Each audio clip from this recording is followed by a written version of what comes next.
Well, welcome to What You Reading. I'm joined by Aimee this morning. Hello. Now, Amy's been reading the book. What's the name of the book? It's Peace Like a River by Leif Inger. Leif Inger. Mhm. Tell me a little bit about Leif Inger, if you know anything. Well, he is an author, and he obviously is an author. He lives in northern Minnesota with his family, and he works for Minnesota Public Radio. So that's really what Okay. Mhm. So when was the book published? So it was published in the day before 9/11, so September of 2001, and it was actually released the day before 9/11. So that's sort of a telling thing. Okay. Yeah, and he thought it was relevant to the actual subject of the book. So it's 20 years old, but still a very good book. Yeah. All right, so we're going to tell you a little bit about it. So let's begin. Well, give me the elevator speech. You've got me on an elevator. Give me the elevator speech. We got first floor to the sixth floor. For you to tell me. Tell you about it. Okay, I'm going to kind of go into the cover so I don't go off on a tangent. Right. But it's about Reuben Land. He's your narrator. He's an adult looking back on his childhood. So he's giving you his 11-year-old perspective. And he is a believer in miracles. And he opens up the book with the story of his birth, which is sort of a miracle. And his father is basically the miracle worker that in his life. His father's Jeremiah. He picks him up and commands him to breathe, and then he starts breathing after not breathing for like the first 12 minutes of his life. Wow. So that's sort of the opening of the story. The little boy struggles with horrible asthma, and so he's a boy kind of that knows about like the gift of life, I would say. Okay. And his father, he believes his father is sort of touched by God and kind of can work miracles. So there's that kind of interweaving through the story. And the family, their life gets torn apart when the oldest son kills two invaders who have come into their home. And these two boys are known to the family. They are in the same high school as the son, and they've kind of been stalking the family. So that just unfolds like pretty quick in the story. And then the eldest son gets arrested, goes to jail, and then escapes. This is all like not really a spoiler. And the actual bulk of the story is when the family kind of hits the road in an RV to try to track him down. All right, so It's a road trip story. Let's tell the people, where is it set at? What part of So it's set in the Badlands of Minnesota, kind of up near the Canadian border in the mid-60s. Okay, in the mid-60s. Okay, that's the next question with the time period. Yeah. Okay. So, the narrator you said was Leif? His name is Reuben. Reuben, okay. So this is all fiction, of course. Yep. I should have said that at the beginning. Yeah. And so the idea behind fiction to me has always been because, you know, when you're a child, people tell you fiction and nonfiction, and they'll say nonfiction is about, it's the real world. Yeah. And fiction is a made-up world. Yeah. And sometimes as a kid, you sort of translate that as nonfiction is the truth and fiction is a lie. Yeah. But fiction is not a lie. No.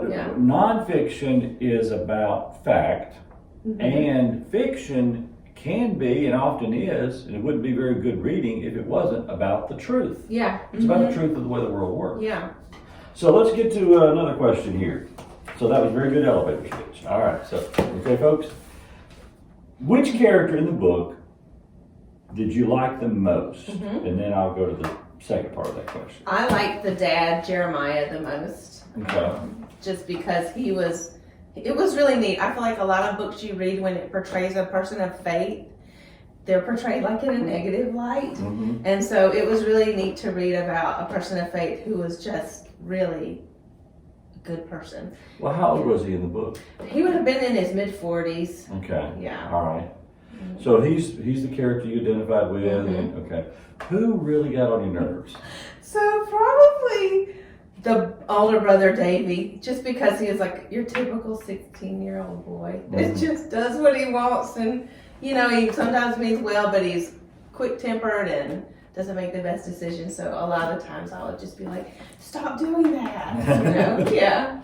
Well, was there a female character in the book at all? Yeah, there is. Dad has a love interest after they hit the road, and her name's Roxana. And I did really like her.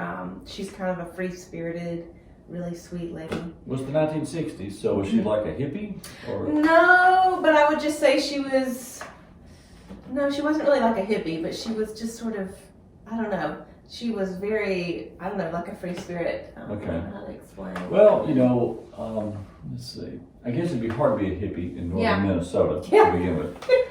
She would probably be more like you would think of a person that would live in like up in North Dakota or Alaska, off the grid. Like she is that kind. It's like gives you that kind of feeling of a pretty person. self-sufficient. Yeah. Okay. Mm-hmm. You imagine her with long hair. Oh yeah, long hair. Just kind of messed up. Oh yeah, or gray, or maybe even some gray peeking through. Okay. You know, just like peaceful lady that meets the family at the right time and brings some love that they need. So. See, I'm thinking Linda Ronstadt is what I'm. Is that who you were thinking? That's awesome. You know, I was thinking sort of like Drew Barrymore, like now. Right, the grown-up Drew Barrymore, not the E.T. Drew Barrymore. Yeah.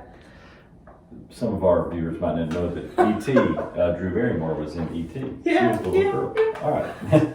So we got the annoying character. We got the father that you like, Jeremiah. Mm-hmm.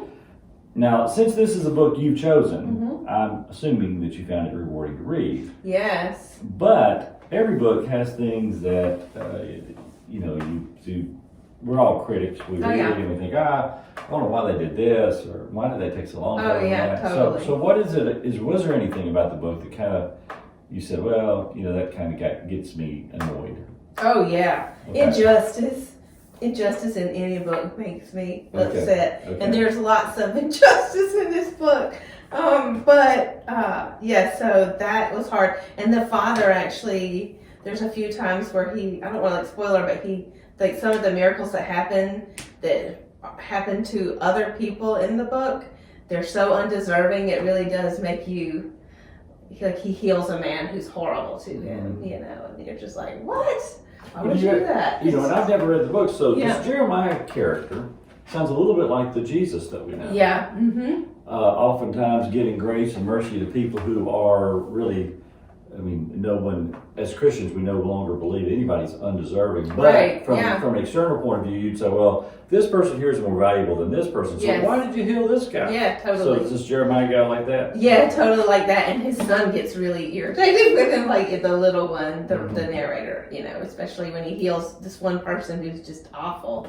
And it's not even, I don't think, and it doesn't make it like that the father is aware. I think it's just like the Spirit of God just moves through him. But the son's like, why doesn't he heal me of my asthma? He just this kind of. That's a good question. It has lots of good questions that we might wrestle with, in our faith. So is peace is the word peace here like the world is unjust and there's a lot of trauma in it, but peace comes and visits anyway? Is that sort of the...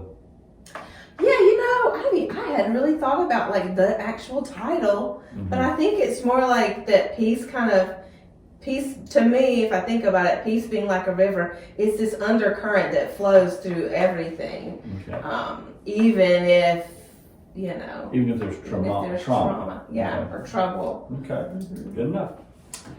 All right, so now the big question, and because we're trying to encourage all of you to go and you could probably get that from the library at this point. Yeah, I own it and mine's loaned out. So I got this copy from the library. All right. So we're trying to encourage you to pick up a book and especially pick up this book. So what feelings did this book evoke as you were reading it? I would say wonder for sure, number one. Just like, and sort of it makes you, it sort of brings some of the, like you read the Bible, but some of this like brought it to life to me. Like just the idea of what miracles are and do they happen and what do they look like. So a lot of wonder, love. I feel like love was like one of the main themes in this book.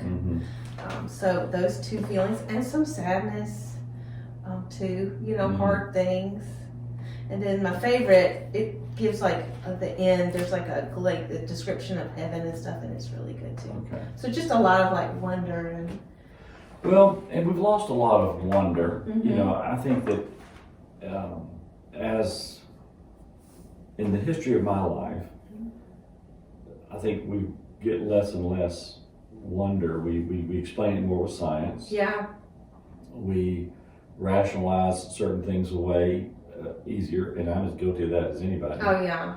but the wonder like of nature, or the wonder of like a river. Yeah, there's a lot of that in here, like nature. Yeah, the wonder of how this world really works and unfolds in the natural world is truly amazing if you pay attention to it. Yeah, for sure. You know, and when I go to the woods, I look at squirrels and I see how busy they are and what they're doing and how hard they're working. Yeah. And it is a grasshopper, you know, is a wonder. I mean, we had turkeys come out here the other day. Oh, and wow. Turkey is just a very ugly animal, but it is a wonder. Oh, yeah. The way it's built and constructed and its size. Their long necks and the weird things. Yeah. Yeah, So totally. there is a lot of wonder. There is, yeah. So if you read the book, you're going to find some inspiration about wonderment, love. Beautiful writing. And some sadness. Yeah. But you know, I don't think we should avoid sadness. I hope our viewers like that too. I mean, the world does have a certain measure of trauma and tragedy and sadness in it. All right, I'll show them the book one last time. All right. Peace like a river. Peace like so a good. Leaf Inger. Yes. All right. Pick it up at you can probably order it from Amazon or you can go by your Greenville County Library and pick up a copy. Thanks for joining us. Thank you. See you next week. See ya.